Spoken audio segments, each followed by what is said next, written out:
Higit 1.3 milyong pisong halaga ng shabu na kumpiska sa Banga. 2 arestado habang isang sospek sa kasong rape ang naaresto naman sa Coronadal City. Balita mula sa Mindanao ni RH19 June Dimakutak. June. Magandang umaga, Pilipinas. Napasakamay ng Provincial Drug Enforcement Unit ng South Cotabato ang 205 grams ng shabu na nagkakahalaga ng 1.375 million pesos na nakumpiska sa 2 drug suspect na kanila ring naaresto sa inilunsad na anti-illegal drug bypass operation sa Purok Maynuswagon, Barangay Benitis, Banga, South Cotabato.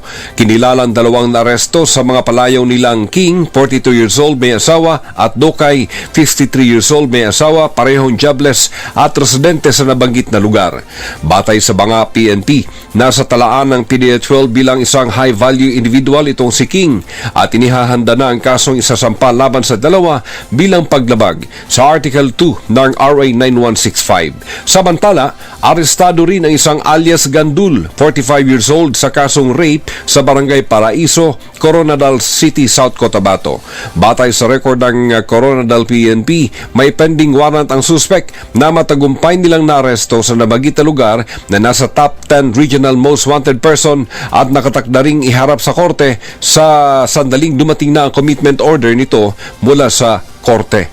Mula sa Central Mindanao, RH19 June Dimakutak para sa DZRH, una sa Pilipinas, una sa Pilipino.